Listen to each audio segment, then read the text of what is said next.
Bien, qué gusto saludarle al auditorio del 89.5. Ayer estuvimos de gira por la Ciudad de México, a disculpa de nueva cuenta nuestro auditorio, visitamos la Secretaría de Gobernación y bueno, pues creo que valió la pena con los dos subsecretarios de área, Alejandro Encinas y Rabindranath Salazar. Pudimos abordar temas como la seguridad social de los periodistas del Estado, el mecanismo de protección para periodistas. En esta ocasión fue una reunión precisamente de comunicadores y representantes de medios de un solo estado, en este caso fue Morelos, y se trataron, por supuesto que la dinámica general y temas en lo particular, pero la promesa es que lo harán con todas las entidades federativas, lo cual a mí me parece sumamente importante y porque pues cada estado, cada municipio, cada entidad, cada región tiene una problemática particular y es muy difícil que en ocasiones la Secretaría de Gobernación pues tenga lógicamente el termómetro, digamos, con toda la certeza. Por eso me agrada esta forma de trabajo que busca, lejos de dirimir y que se acabe la impunidad de los crímenes, que lo que no queremos son crímenes, es precisamente eso, entrarle al tema de la prevención desde muchas vertientes. Y una de ellas es la seguridad social. Ya hoy día, todo trabajador del periodismo que lo haga por cuenta propia, es decir, que no tenga un patrón, que no reciba un sueldo, aunque ya haya estado dado de alta en la seguridad social, hoy puede aspirar inclusive a una pensión menor, pero pensión al fin del camino, que puede beneficiar inclusivemente a sus deudos y que le daría los 5 principales seguros que hoy el IMSS otorga. Esto es algo sumamente importante. Bien, vamos a Tamaulipas en el tema de la entrega de la constancia de mayoría. ¿Cuándo y en qué momento al que habrá de convertirse en gobernador electo? Amador, gusto en saludarte. Buenos días. Saludos, Teo, desde la capital del estado para toda la frontera tamaulipeca. Y pues bueno, Teo, tras ya estar sumando estos votos, ya por lo menos tenemos la certeza que el día sábado se entregará constancia de mayoría. El Consejo General del Instituto Electoral de Tamaulipas, IETAM, realizará este sábado el cómputo estatal y declarar la validez de la elección de gobernador y, en su caso, entregará la constancia de mayoría a quien haya obtenido la mayor cantidad de votos el domingo 5 de junio. Una vez que finalice el último de los cómputos distritales, se procederá a dirimir los votos reservados en distritos como el 19 de Miramar, alrededor de 700 con cabecera en Altamira, y el 16 de Jicotencal con un promedio de 550, estableció Juan José Ramos Charre, presidente de dicho instituto.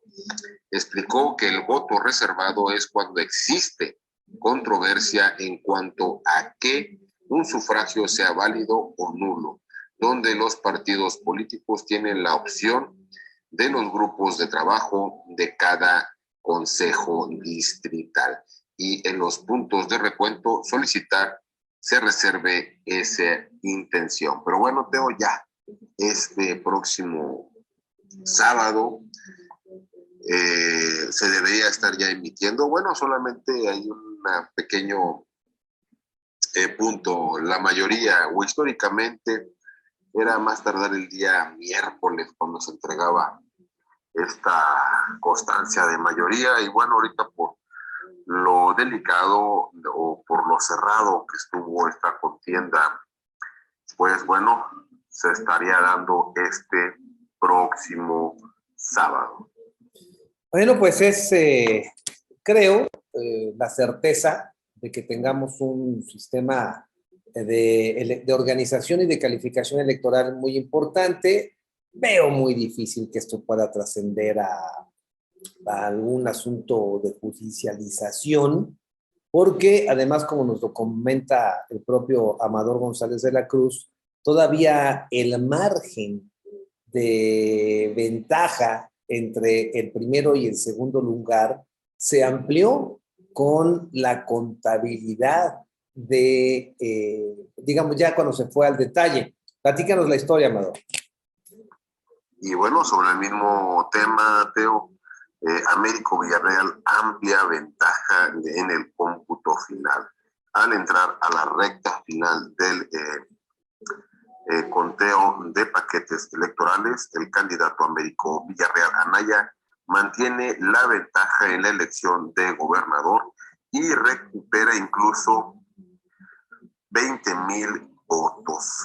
Juan José Ramón Carre, consejero presidente del YETAN, y el secretario del instituto dieron lectura al avance del cómputo final.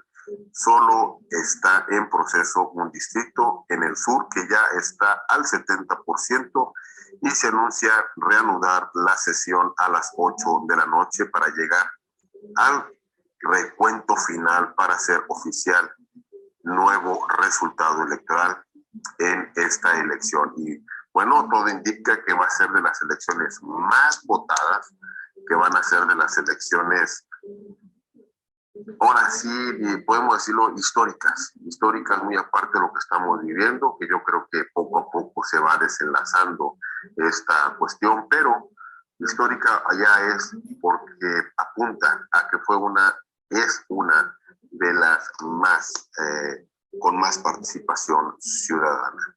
Mire, hoy, ¿por qué es importante? Dos cosas. La democracia solamente se da cuando hay contrincantes. O sea, esto es un asunto que a lo mejor nos parece obvio, pero no. Tal parece que en muchas de las ocasiones lo que se busca es aniquilar al contrincante, es decir, no dejarle competir. Pues entonces no habría democracia. Hoy nuestro compañero Daniel Adame Osorio, él es un colaborador permanente en nuestra casa editorial, nos comparte algo bien importante. Su columna se llama Filigrana Política. Él es un politólogo, es un hombre de la ciencia política y dentro de su profundidad hoy nos deja precisamente mucho que razonar en torno a lo que significa la competencia entre la democracia. Adelante. Daniel Adame Osorio y su Filigrana Política. Daniel, buenos días. Gracias, te doy un saludo muy afectuoso aquí a toda nuestra audiencia. Buen viernes.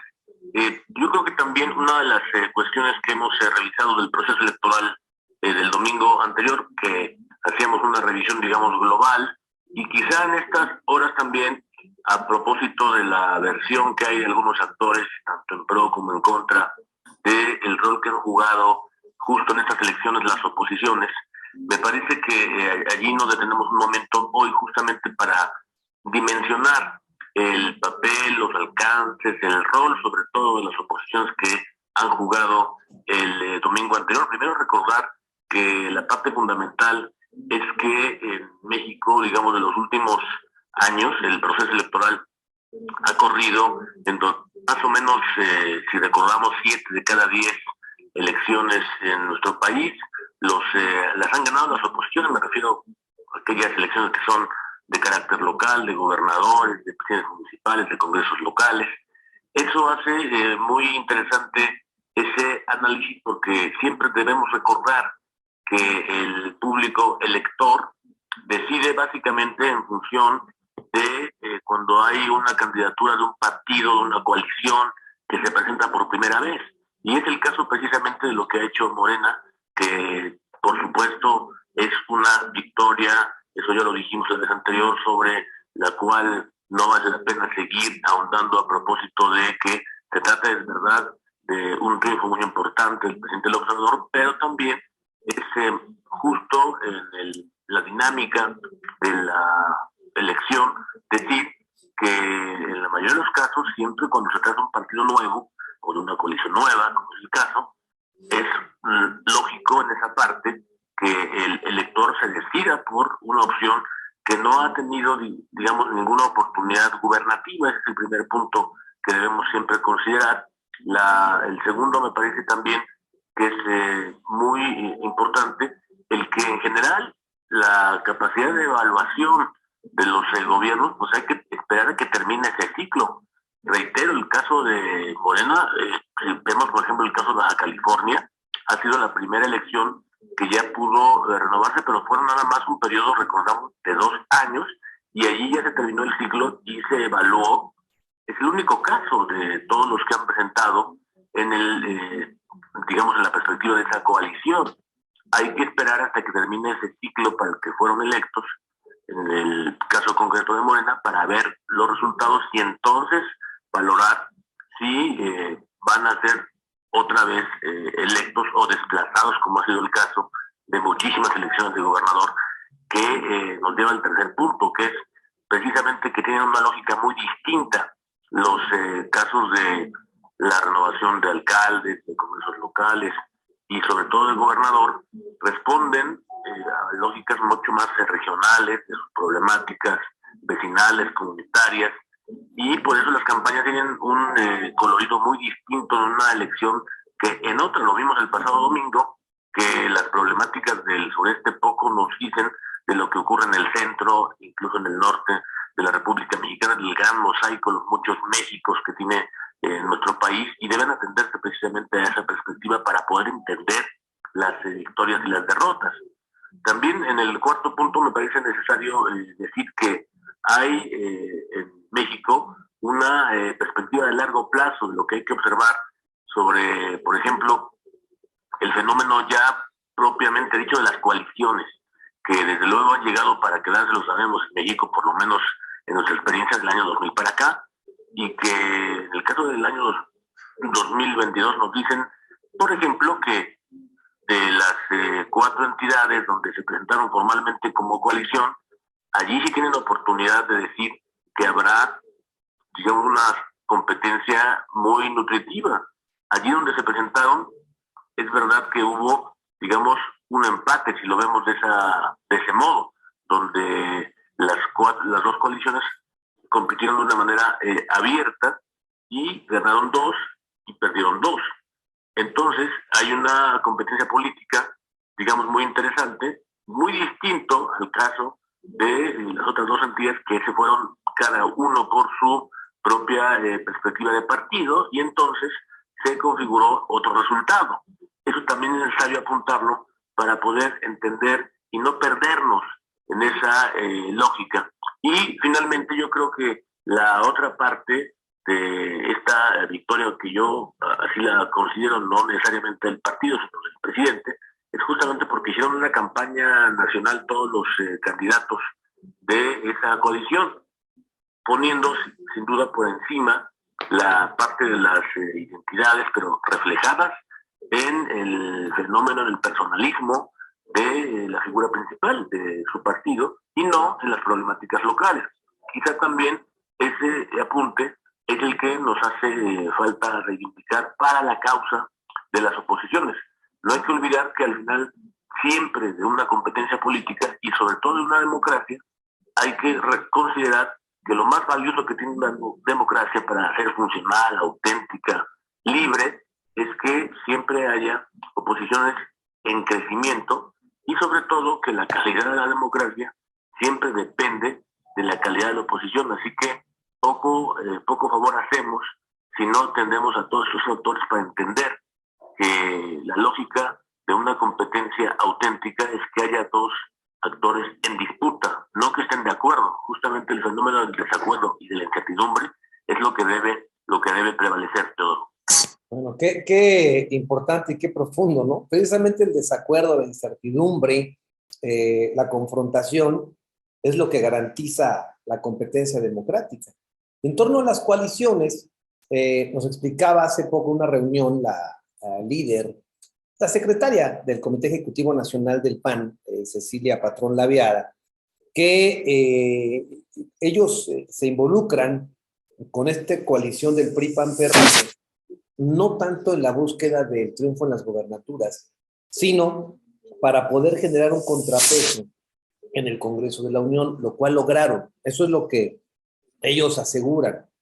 Pero que, bueno, ahora aprendieron que cada estado de la República tiene fenómenos completamente distintos, actores, liderazgos, que muchas veces es mejor a lo mejor jugarla por la libre o separarse y hacer alianzas con otros institutos locales, pero que cada momento es distinto.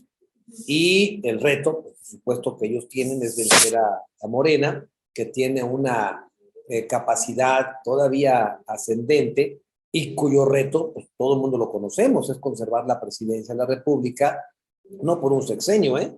Yo creo que el proyecto va para largo plazo, pero para eso se requieren precisamente oposiciones fuertes, y entre más fuertes, mejor será la propuesta, y mejores actores y mejores liderazgos se tendrán. ¿Y eso qué nos significa? Porque Morena, aunque nace y triunfa, nace desde la oposición, con tal fuerza que tienen capacidad de ser gobierno. Regresamos.